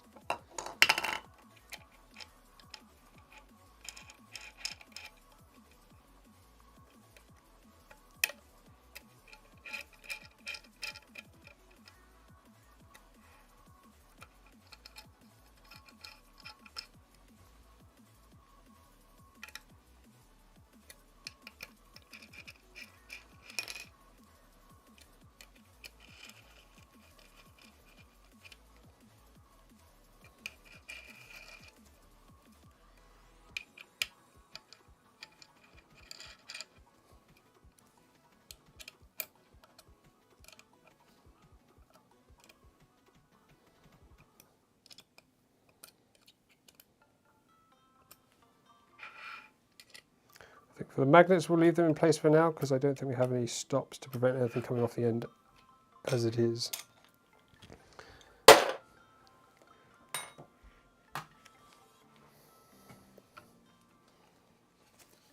Looking pretty good though.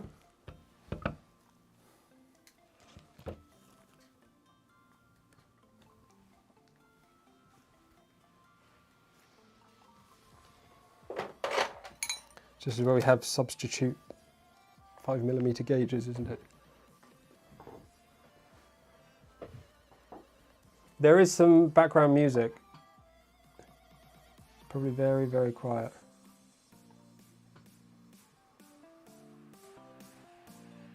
Can you hear that music now? Is that...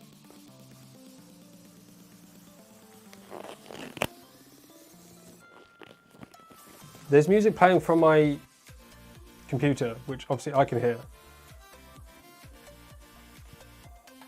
Let me know what's suitable on the volumes for that music, or if you just don't need it. So that's that. Reinstall the plastic stops. We've got magnets, so I think we'll just stick with magnets. And we're at 1 minute 40. Have we done 2 sponsor segments? We haven't. So now we should do the other one. The V-minion by Rat Rig is an open source Cartesian bed slinger style 3D printed kit with ambitions of high performance at a reasonable cost. The 180mm cube build volume is achieved with rigid 3060 black anodized aluminium extrusion with MGN15 and MGN12 high carbon steel linear rails handling the motion. Clipper controls the whole thing, which you can set up easily thanks to RatOS, a pre-configured Raspberry Pi image whose main goal is to make Clipper as easy as possible. Many high quality and popular branded components are used, such as the Bontech LGX Lite, Fater's Dragonfly hot end, Kinovo bed heater, LDO motors, and of course the Big Tree Tech SKR2 control board. The 5mm cast aluminium bed ensures even heating, the flexible surface helps with print removal, and the ever modular carriage gives you hot end and extruder options if you want to customize your machine. You can buy your full kit with a €12 discount or a mechanical kit with an €8 discount via the link and voucher codes in the description. Just enter the codes at the basket before checkout, and this helps support the channel too. The divider PCB is a wiring mod for the Rat Rig V-minion, designed by me to allow easier separation of the minion from its electronics controller box. This is ideal for those looking to enclose, move, or just tidy up their machine. It comes as a DIY kit with everything included except for the wires. There's a written assembly manual to help you get everything correct, an assembly jig to make the soldering job as easy and mistake-free as possible, and an enclosure for mounting. You'll also be pleased to know it's compatible with the Squirrel Brain drag chains mod too. You can order via the link in the video description.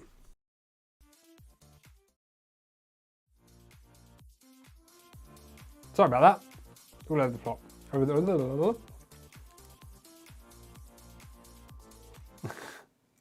It asked how long is the stream going to be, not how long is the movement.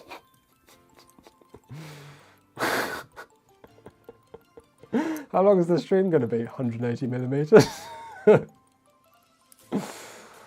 Oh dear.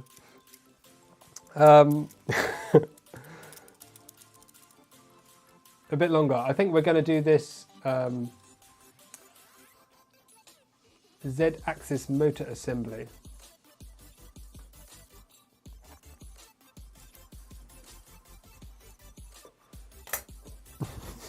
Maybe another 20 or 30 minutes, something like that. What software do you use to design circuit boards? I've used KiCad. I don't have anything else I can compare it to because it's the only one I have used.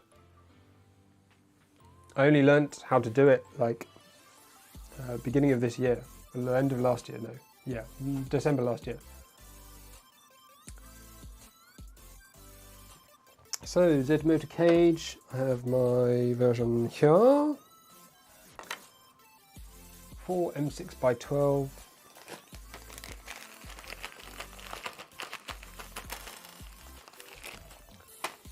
And M6 nuts.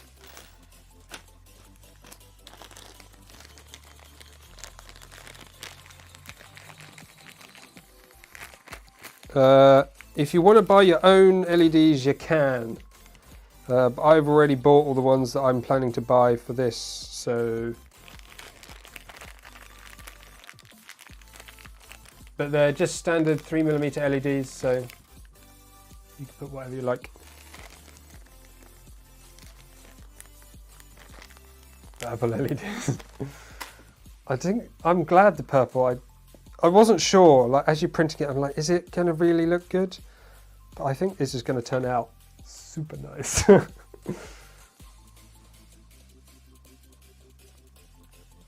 Oh, do you have to have like UV underglow kind of? We'll see when we get to.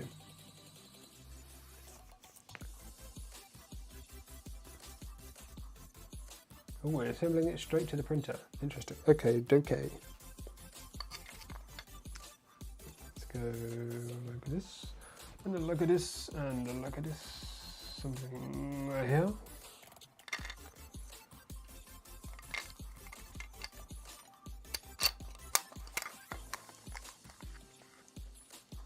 Why 3060? Because it's super duper rigid. I mean, I can't speak on behalf of the designers. Pavel is here, but it's pretty much just because it's super duper rigid. Basically, fast printing requires fast acceleration. High acceleration requires high force. Counteracting or dealing with high force requires strong frame. Lots of rigidity.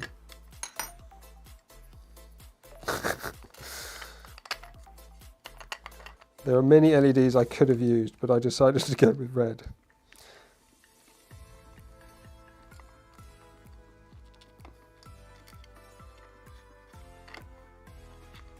This is super duper rigid. Yeah, cool. I'm glad we're all agreed.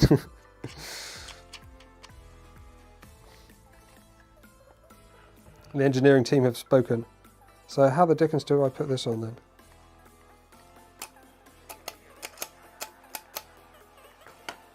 Huh?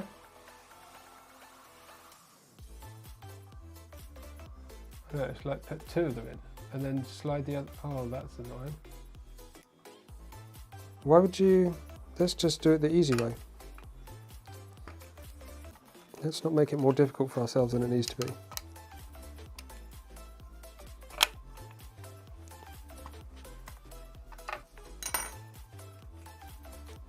That should just come off.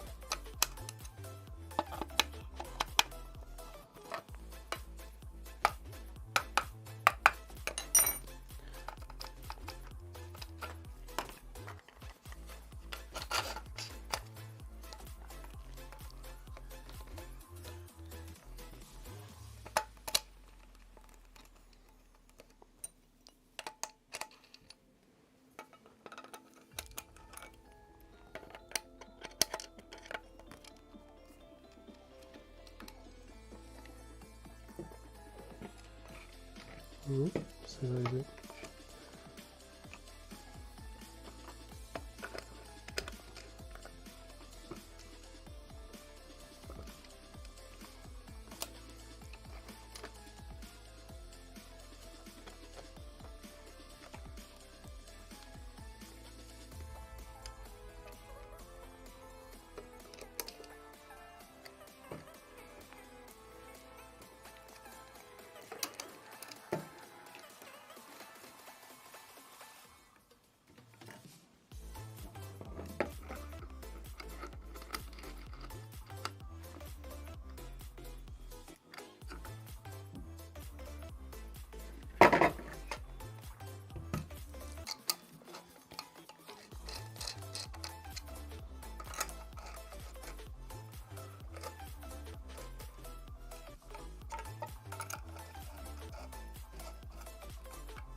Right.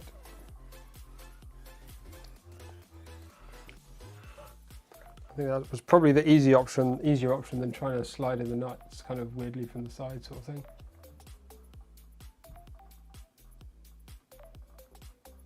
In fact, to be honest, it seems like you might as well just assemble that when you put this in.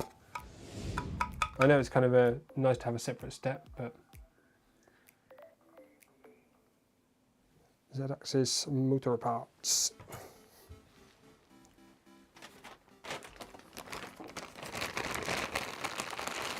So we need the thrust bearing and this connector doubly.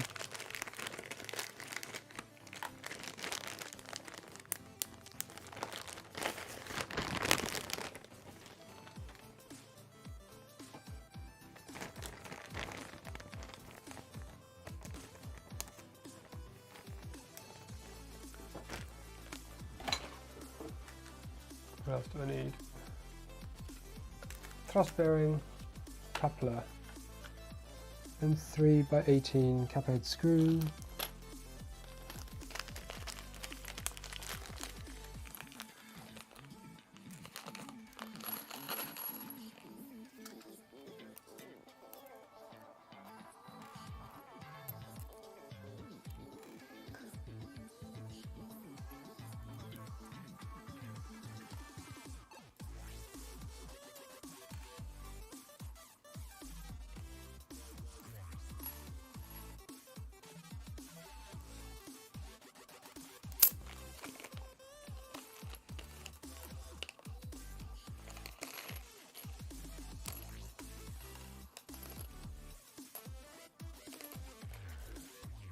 I'm just going to change the music to something a little more chill.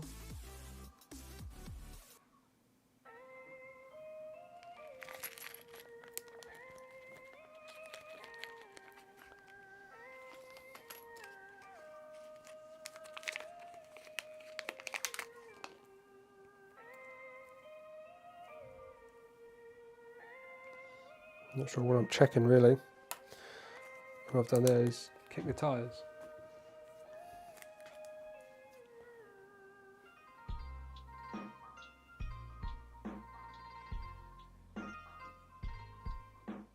We need a stepper motor. This is weird music that I was not quite expecting. But you know what? I quite like it. Stepper motor. So motor cage printed. We need some other printed parts. Printed parts. We need one of these. And we also need one of these. That should fit in there. Should be the optimal word.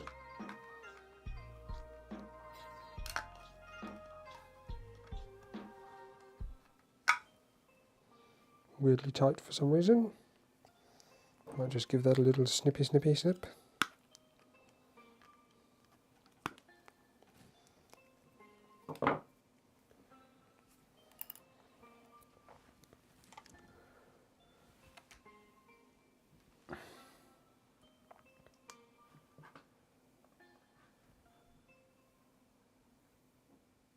So what we've got to do is get this, stick this in here,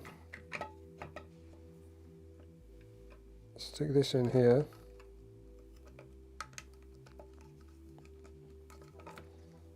bring this up here, put that down there,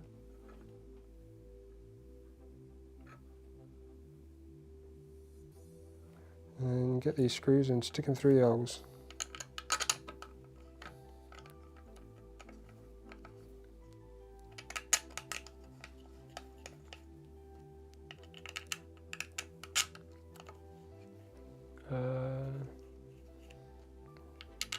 Sorry, that was just which direction I want the connector sticking out, but the instructions do say it this way. Now this is going to need to run some alignment at some point to make sure that the lead screw and rail and everything will line up, but for now anywhere will do.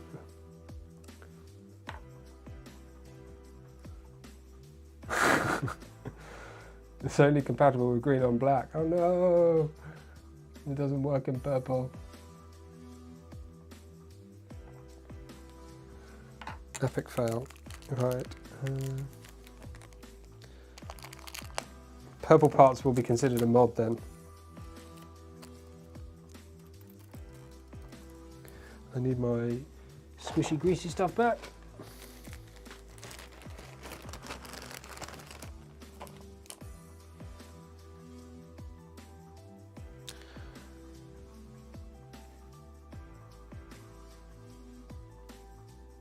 The holes in the Z-axis measure mounts are slotted. This will perform a later step. Install the axial thrust bearing over the shaft of the stepper motor. It should sit within the pillow block printed part. I remember doing this before.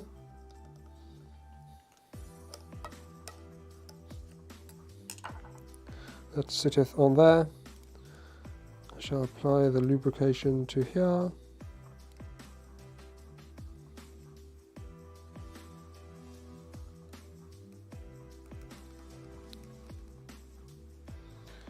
Shove that over there.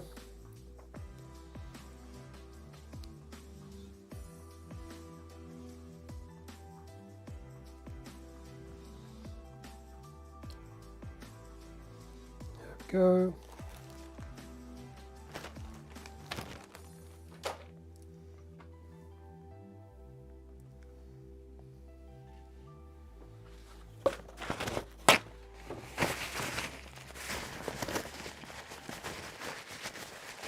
I mean, I guess lubrication wouldn't be absolutely necessary there, but it's definitely not going to hurt. More lube, more better.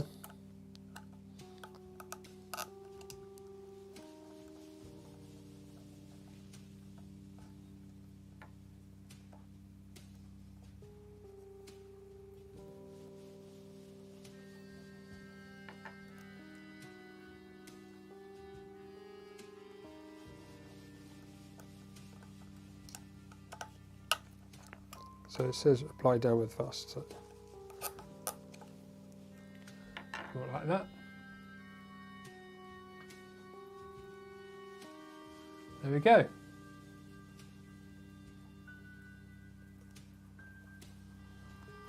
Have we?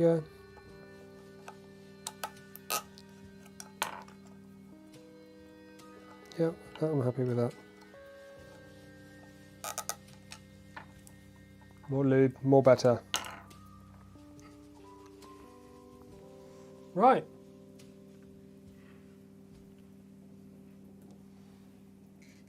There we go. And that is the results of assembly stream numero 1.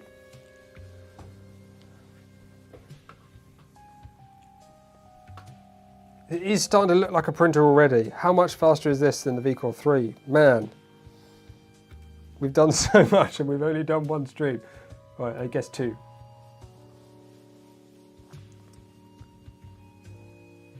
Looking pretty good though. I do like this purple. Let's just, oh no, I was gonna spoil it by just like sampling some other pieces, but I think we'll leave that for next time. Don't forget, if you're interested in getting one, voucher code stuff in the top of the description, which will give you €8 off the mechanical kit or €12 off the full kit. And of course, my PCB, which I designed. Very happy with this. It's looking absolutely fantastic. This is the like beta test version. There are some little changes, but you can find out all about that, as much as is available at the moment on the shop page. Again, also linked in description. So go and grab one of those. And yeah.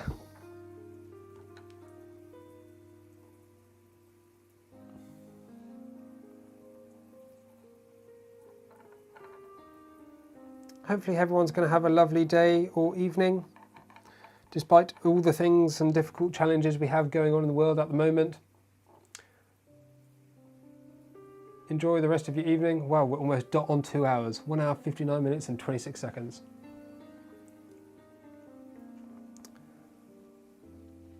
Thank you very much for joining in. Thank you very much for the little bits of help and such here and there too. Very good. And we shall see you next time. Yeah. Oh yeah, I have to turn this thing off, otherwise it just carries on going. Right, I've lost the button. Where is the button? Goodbye, see you next time. Next one will probably be soon.